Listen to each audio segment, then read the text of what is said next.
Medlins to Gaza, FFC x TMTG, dipintas tentera Zionis Israel, telah diadakan di Ibu Pejabat MyCare.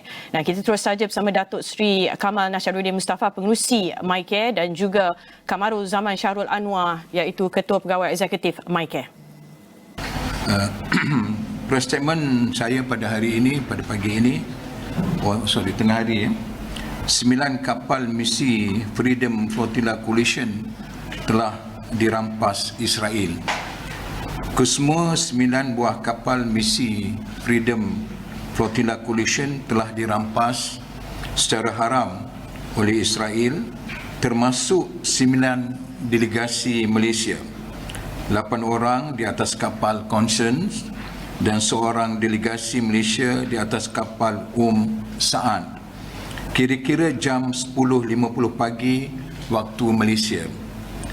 Kami mula terputus hubungan pada jam 10.03 pagi ini.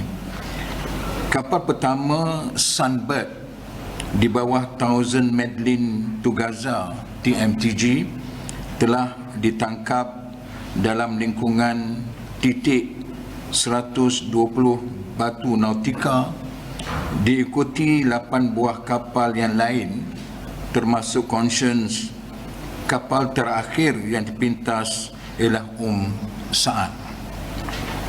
8 wakil Malaysia yang berada dalam kapal Conscience ialah Profesor Emeritus Dr. Muhammad Alauddin Muhammad Ali selaku Ketua Delegasi, Dr. Fauziah Muhammad Hassan, Dr. Hafiz Sulaiman, Dr. Ili Shakira Muhammad Suhaimi, Profesor Dr. Muhammad Effendi Saleh, Dr. Nur Hashimah Ismail, Penhajah Nur Syam Abu Bakar, dan wartawan Astro Awani iaitu Encik Syafiq Syukri Abdul Jalil.